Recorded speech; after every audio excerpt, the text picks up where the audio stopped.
Olivier, bonjour. Bonjour Olivier. Tu es romancier, tu as adapté des films en roman ou en bande dessinée, notamment un Astérix si j'ai bonne mémoire. Tout à fait, oui. Depuis quelques années, tu t'es mis au scénario de bande dessinée. Oui, Et pour cette année 2024, nous avons donc deux nouveautés, Les Apprentis et Les Mages de Bonaparte. tout à fait. Deux nouveautés, donc deux récits en un one-shot à chaque fois. C'est une volonté de condenser en one-shot pour ne pas faire de série ou c'est une volonté de l'éditeur quelque part? C'est un peu des deux, je pense. Moi, j'aime bien développer mes personnages et mes intrigues sur plusieurs tomes, mais je trouve intéressant le principe d'un unitaire, c'est-à-dire en fait un tome qui raconte une histoire en tant que telle. Et si jamais il trouve son public, en fait, de développer ses aventures à travers d'autres tomes. Donc, il peut y avoir d'autres tomes des Apprentis, il peut y avoir d'autres tomes des Mages de Bonaparte, avec du coup un scénario différent. Mais l'intérêt, c'est en fait, tu le disais, j'ai adapté des Astérix. En fait, j'aime beaucoup le principe d'un Astérix parce qu'en fait, on peut prendre le tome 26 d'Astérix sans avoir lu les 25 premiers et ne pas être perdu. Et en fait, c'est ça que j'aime bien, c'est que si jamais il y a un Mage de Bonaparte 2 ou un Apprenti 2, il n'y aura pas forcément besoin de lire le premier pour comprendre de quoi il s'agit. Les Mages de Bonaparte, clairement, ça appelle une autre histoire. Oui, Alors, on va y revenir tout à l'heure, mais on attend quelque chose derrière, obligatoirement. Tu publies chez Draco, on ne peut pas parler de Draco sans parler de Christophe Arleston. Est-ce que voilà, c'est le lieu où, avec Christophe Arleston, les récits de l'imaginaire peuvent s'épanouir totalement librement, où on peut se permettre aussi de mélanger l'histoire avec un grand H, avec des dragons ou des momies zombies? Il est déjà Christophe. Alors Christophe a beaucoup d'imagination et Christophe a beaucoup d'humour et on a un peu le même humour, ce qui fait que du coup les relations sont quand même très fluides entre nous. Et en fait, c'est lui qui est venu me chercher avec une logique que je trouve assez intéressante, qu'il a d'ailleurs appliquée à Pierre Pevel, Aurélie Wallenstein ou Gabriel Katz, qui sont aussi dans sa collection, en disant c'est plus facile d'apprendre le scénario à quelqu'un qui fait déjà des choses que j'aime que d'apprendre à quelqu'un qui sait faire des scénarios à faire des choses que j'aime, entre guillemets. Et donc, en fait, il allait nous chercher parce qu'il aimait nos romans de fantasy. Et moi, il m'a appris le métier de A à Z parce que c'est vrai que j'avais jamais fait de gaufrier, je savais pas du tout comment fonctionnait une BD en tant que telle. Et c'était hyper formateur parce que il peut être très dur, mais sans aller dans le sadomasochisme, c'est quelque chose que je trouve très bien parce que ça permet de progresser très vite en fait. C'est-à-dire qu'il n'hésite pas à dire ça c'est nul, mais du coup ça nous permet vraiment de progresser, d'évoluer. Et je pense vraiment que moi je voyais déjà entre ma première BD et les suivantes, pour moi il y a un écart qualitatif assez important. Alors, dans ces deux albums, il y a un dénominateur commun, c'est le fantastique. Pour toi, c'est un univers qui est inspirant, un espace de liberté créative où tu peux te permettre plein de choses? Ouais, en fait, moi, c'est pas tellement. Il y a effectivement de la magie et du fantastique dans toutes mes histoires, mais c'est pas tellement ça qui m'intéresse. C'est plus la manière dont les gens réagissent à ce fantastique. C'est-à-dire que tu vois, dans Les Mages de Bonaparte, l'intérêt, c'est d'avoir un univers qui soit complètement cohérent, alors que la magie existe. Je prends un exemple qui est très concret, mais par exemple dans Les Mages de Bonaparte, personne ne sait se téléporter. C'est une magie qui n'existe pas, parce que si elle existait, elle briserait toute l'épopée napoléonienne. En fait, ça pourrait plus être crédible, il pourrait téléporter les gens, etc. Toute la notion de marche rapide des armées n'aurait plus aucun sens. Donc en fait, c'est vraiment ce côté de dire je veux faire interagir la magie tout en gardant un univers crédible. Voilà, crédible et réaliste. Enfin, réaliste non, mais voilà, qui puisse se tenir. Voilà. Et c'est la même chose dans Les Apprentis, où on a là pour le coup un univers qui est complètement créé, mais il faut quand même qu'il y ait cet équilibre qui fasse que ce soit cohérent et réaliste lorsqu'on le lit. Et ça, je trouve ça super intéressant. On n'approche pas, tu en as parlé un petit peu tout à l'heure, le roman comme le scénario. Dans le roman, tu laisses une grande part à l'imagination du lecteur, quelque part, qui se crée ses propres images.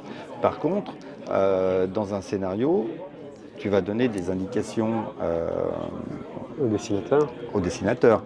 Comment est-ce que ça se passe à ce moment-là? Parce que c'est ta vision que tu lui donnes? Ouais, alors, en fait, pour moi, c'est très important de tomber sur un dessinateur qui a un peu la même avec lequel on s'entend bien, avec lequel on se comprend bien, parce que du coup, ça permet assez simplement de faire passer des idées, effectivement, parce que on va pas non plus décrire chaque case avec 500 détails pour dire le pied gauche est comme ça, le pied droit est comme ça. Donc c'est vrai que quand on va dire à quelqu'un, la personne se penche pour ramasser, je donne un exemple très bête, mais la personne se penche, ça fait sexiste, mais la personne se penche de manière sexy pour ramasser quelque chose par terre, il n'y a pas besoin de dire exactement comment c'est pour que le dessinateur comprenne et imagine une manière sexy de ramasser quelque chose par terre. De la même manière que quelqu'un qui va être en colère, qui va être énervé, etc. Et en fait, ces codes-là, c'est important de les avoir entre dessinateurs et scénaristes parce que sinon, on tombe à côté. Et du coup, on tâtonne pour essayer de trouver cet accord. Donc moi, j'ai la chance, effectivement, de bien m'entendre avec les dessinateurs, que ça se passe très bien. Et la deuxième partie de ta question, c'est que moi, j'ai quand même beaucoup de difficultés au début à faire de la BD en commençant du roman. Parce que comme tu le dis, la BD, il y a moins besoin d'imaginer. Par contre, tu as moins de place. Oui. Et du coup, dans des tomes qui font 46 planches, 54 planches, alors heureusement 80 planches avec les apprentis où j'ai eu un peu plus de place, c'est assez difficile parfois d'une part de pouvoir raconter son histoire de manière vraiment fluide, et d'autre part de réussir à intéresser les lecteurs au sort des personnages. Quand on lit un livre de 400 pages et qu'un personnage décède ou un personnage en embrasse un autre à la page 350, souvent il y a un enjeu qui est monté pendant 350 pages et le lecteur, si on a bien fait son travail, ressent quelque chose. Lorsqu'on est dans une BD one-shot de 46 planches et qu'il se passe quelque chose à la page 40, il faut avoir réussi dans les 40 premières pages à mettre suffisamment d'empathie pour que le lecteur compatisse ou au contraire soit heureux, etc.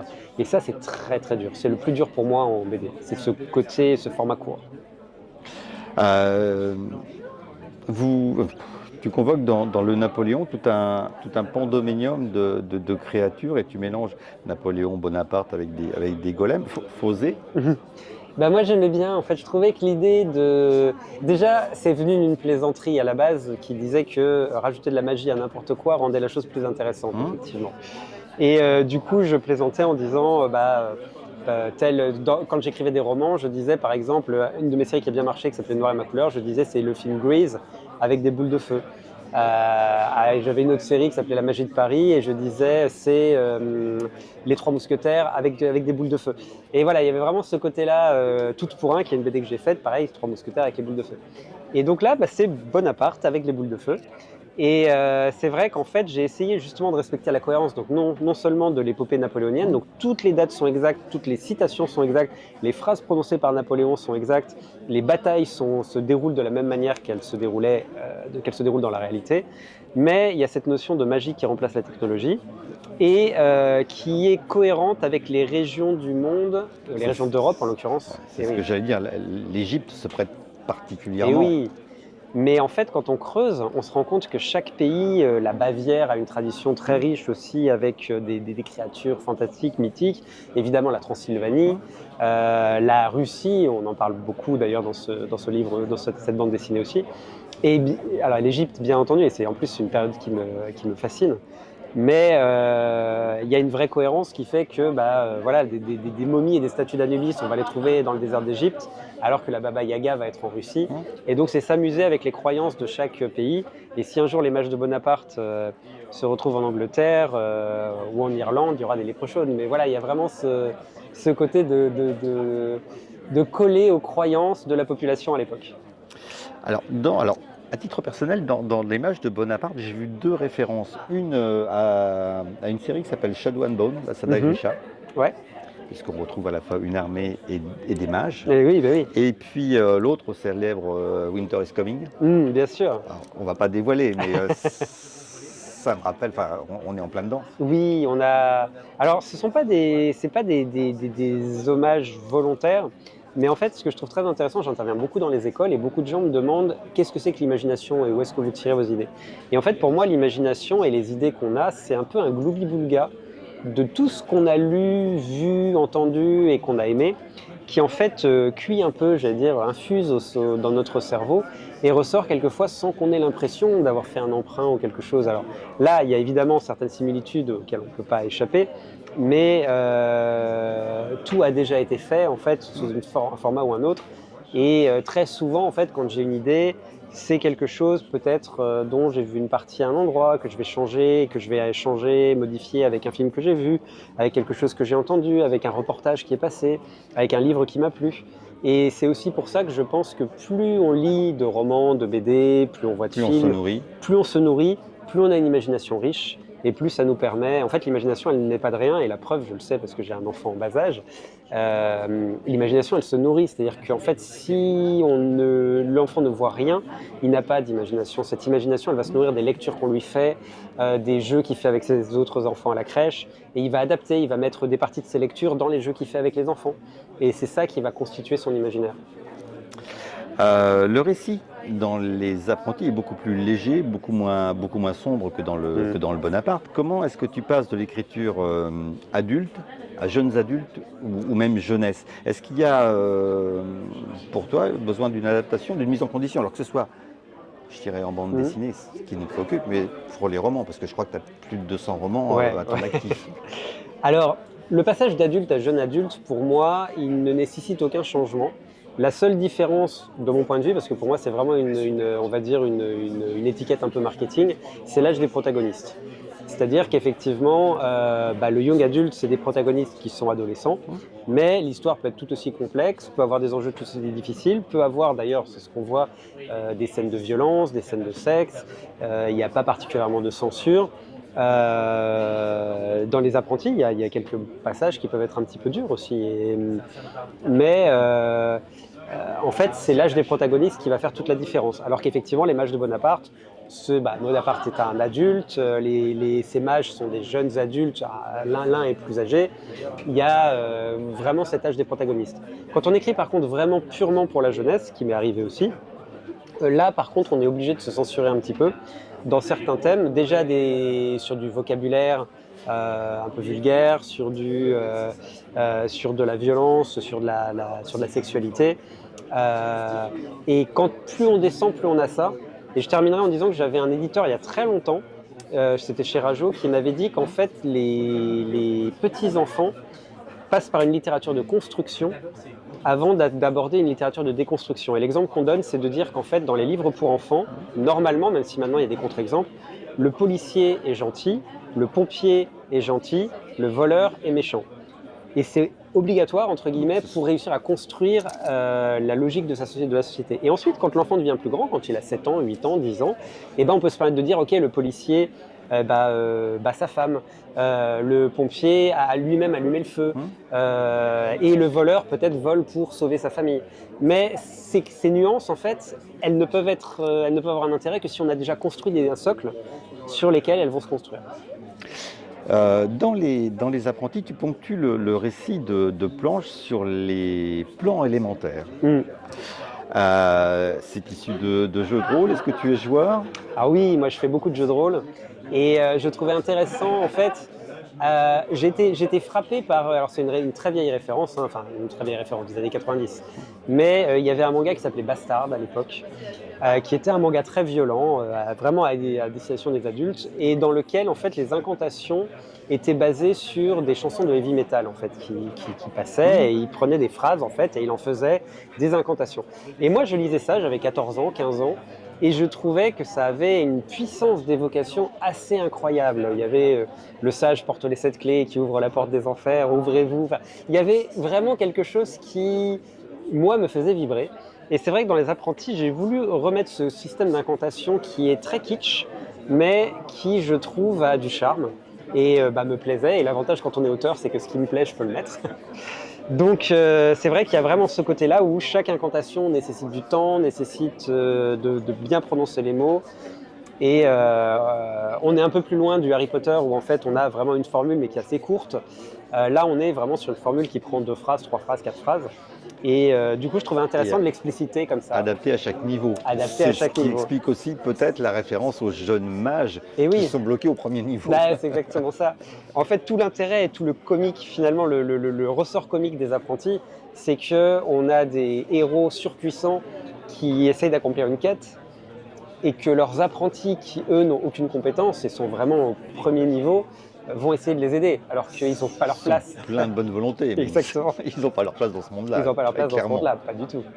Est-ce que tu accepterais de nous donner la recette de la torture au miel et au caillou qui délie toutes les langues? En fait, c'est marrant parce que quand j'ai écrit ça, je voulais au début qu'il y ait une vraie explication en fait là-dessus. Et je commençais à écrire. Et après, je me suis rendu compte que c'était beaucoup plus intéressant de laisser l'imagination des lecteurs faire le reste. Et ce qui est assez amusant, c'est qu'on me le demande beaucoup. Comme quoi ça... Alors déjà, ce qui m'a fasciné, c'est que Christophe était suffisamment intéressé par cette planche pour dire je propose que le sous-titre, ça vient de lui, le sous-titre du miel et des cailloux. Je propose que l'album s'appelle Du miel et des cailloux. Donc ça l'avait vraiment marqué. Les éditrices étaient d'accord avec lui, donc vraiment avaient été touchées aussi. Et j'ai beaucoup cette remarque en salon de gens comme toi qui me posent la question, ou alors qui me disent ah moi je pense que. Et je vois que ça titille vraiment l'imagination. Et je ne dirais pas évidemment certaines suggestions que j'ai eues, mais les gens ont quelquefois une imagination encore plus barbare que la mienne. Alors on a dit tout à l'heure, tu as à ton actif plus de 200 livres, jeunesse, ado, adulte. Alors est-ce que tu es multitâche, capable de travailler sur 10 projets à la fois, staccanoviste de l'écriture ou juste simplement un hyperactif du clavier? Alors un peu des quatre en réalité. Déjà il y a quelque chose à préciser, c'est que sur les 200 romans, il y en a beaucoup qui sont des bibliothèques roses et bibliothèques vertes, qui sont des œuvres de commande. J'ai travaillé sur notamment des séries très connues, type Bienvenue chez les Loud, Jurassic World, etc. Bienvenue chez Loud, pour donner un exemple, sur ces 200, quasiment 300 romans maintenant que j'ai fait, rien que Bienvenue chez Loud, c'est 50 tomes, donc ça va vite. Et donc ce sont des plus petits tomes, donc évidemment ça prend moins de temps. Après, j'écris beaucoup, très souvent, j'écris très vite, parce que en fait, les gens ne se rendent pas compte que alors plus quand on écrit un roman qu'une BD, mais en fait, le temps, la durée incompressible de temps qu'on a lorsqu'on fait un roman, c'est pas de trouver des idées, c'est de les taper sur le clavier. Et c'est ce qui décourage la plupart des gens, parce que c'est physique, c'est long, et c'est vraiment très long. C'est-à-dire que si je te demande de prendre par exemple le premier tome des Trois Mousquetaires et de le réécrire intégralement, tu n'auras pas de temps perdu à chercher des idées, puisque c'est juste de la réécriture, mais ça va te prendre du temps. Et en fait, moi, je tape très vite. Et donc, ce côté dactylo me fait gagner énormément de temps par rapport à d'autres auteurs qui sont peut-être un peu plus maladroits avec un clavier. Et enfin, la dernière chose, c'est que j'aime bien avoir plein de choses, plein d'influences à faire. Et comme je suis rapide, on m'appelle souvent pour des œuvres de commande en pompier, c'est-à-dire avec des délais de 2 jours, 3 jours, 1 semaine. Et je trouve ça hyper enthousiasmant, parce que du coup, je me lance directement dans le projet. Et donc, ça ne m'arrive jamais de faire 2 projets en même temps. Par contre, ça m'arrive quasiment tout le temps de mettre en pause un projet, d'en faire un et de reprendre mon projet. D'accord. Merci beaucoup, voilà. Olivier, de nous avoir consacré ce temps. Bonne fin de festival à toi. Merci beaucoup. Puis beaucoup de dédicaces. Ah bah écoute, franchement aujourd'hui ça s'est bien passé, donc c'était chouette. Merci beaucoup. Merci.